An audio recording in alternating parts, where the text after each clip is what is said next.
Assalamualaikum warahmatullahi wabarakatuh. Teman-teman semua, bicara tentang tindak pidana pencemaran, perlu diketahui bahwa sifat dari perbuatan pencemaran adalah jika perbuatan penghinaan dilakukan dengan sengaja, yaitu dengan cara menuduh baik secara lisan, tulisan, maupun dengan gambar yang menyerang kehormatan dan nama baik seseorang, sehingga merugikan orang tersebut.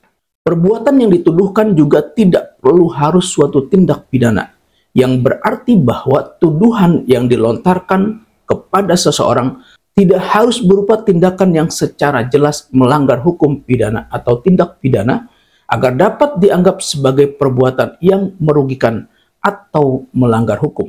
Meskipun perbuatan yang dituduhkan tidak harus merupakan tindak pidana, tuduhan tersebut tetap dapat menimbulkan masalah jika merugikan nama baik, kehormatan, atau reputasi seseorang. Tuduhan tersebut tidak benar atau tidak sesuai dengan fakta atau keadaan sebenarnya, dan tuduhan tersebar luas dan diketahui oleh banyak orang. Teman-teman semua perlu diketahui juga bahwa tindak pidana pencemaran ini objeknya adalah orang perseorangan. Penistaan terhadap lembaga pemerintah atau sekelompok orang tidak termasuk pencemaran. Tindak pidana pencemaran ini sendiri diatur di dalam pasal 433 KUHP baru yang berasal dari pasal 310 KUHP lama tentang kejahatan menista. Pengaturan pasal 433 KUHP baru ini dilakukan dengan penyesuaian sanksi alternatif denda kategori 2. Sanksi bagi pelaku pencemaran tercantum di dalam pasal 433 ayat 1 Undang-Undang Nomor 1 Tahun 2023 tentang Kitab Undang-Undang Hukum Pidana, yaitu pidana penjara paling lama 9 tahun 6 bulan atau pidana denda paling banyak kategori 2.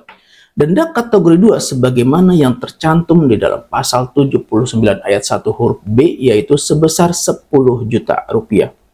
Kemudian jika pencemaran dilakukan dengan tulisan atau gambar yang disiarkan, dipertunjukkan, atau ditempelkan di tempat umum, dipidana karena pencemaran tertulis dengan pidana penjara paling lama 1 tahun 6 bulan atau pidana denda paling banyak kategori 3. Denda kategori 3 sebagaimana yang tercantum di dalam pasal 79 ayat 1 huruf C, yaitu sebesar 50 juta rupiah.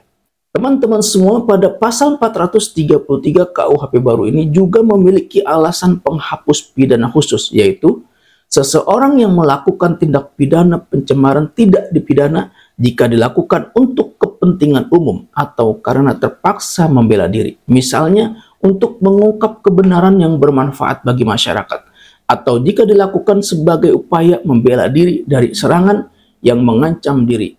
Contoh lain seperti mengungkap skandal korupsi atau praktek curang yang merugikan masyarakat dengan tujuan untuk melindungi kepentingan yang lebih luas daripada kepentingan individu yang dicemarkan nama baiknya. Teman-teman semua, meskipun ada pengecualian, perbuatan pencemaran nama baik tetap harus memenuhi unsur-unsur yang diatur di dalam undang-undang. Penilaian apakah suatu tindakan termasuk dalam pengecualian atau tidak akan sangat bergantung pada fakta dan keadaan kasus tersebut. Unsur-unsur tindak pidana pencemaran yaitu barang siapa dengan sengaja menyerang kehormatan atau nama baik dengan menuduhkan sesuatu hal dengan cara lisan yang dimaksudkan supaya hal itu diketahui umum. Inilah unsur-unsur tindak pidana pencemaran berdasarkan pasal 433 Undang-Undang Nomor 1 Tahun 2023 tentang Kitab Undang-Undang Hukum Pidana yang mulai berlaku pada tanggal 2 Januari tahun 2026.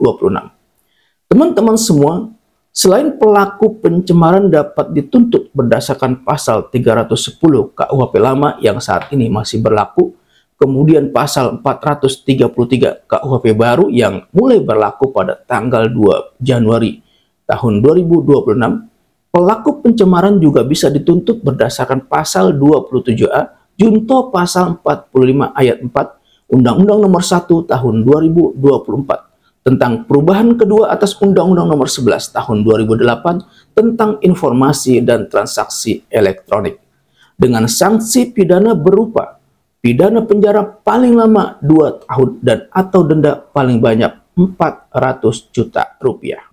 Teman-teman semua perlu diketahui bahwa tindak pidana ini hanya dapat dituntut atas pengaduan korban atau orang yang terkena tindak pidana dan bukan badan hukum.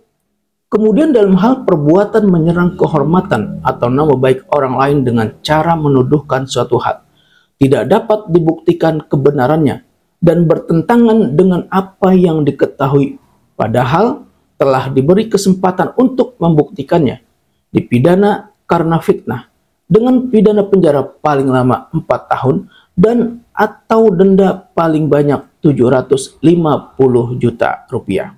Akan tetapi jika perbuatan menyerang kehormatan atau nama baik orang lain dengan cara menuduhkan suatu hal dilakukan untuk kepentingan umum atau dilakukan karena terpaksa membela diri, maka pelaku tidak dapat dipidana.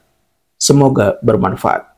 Wassalamualaikum warahmatullahi wabarakatuh.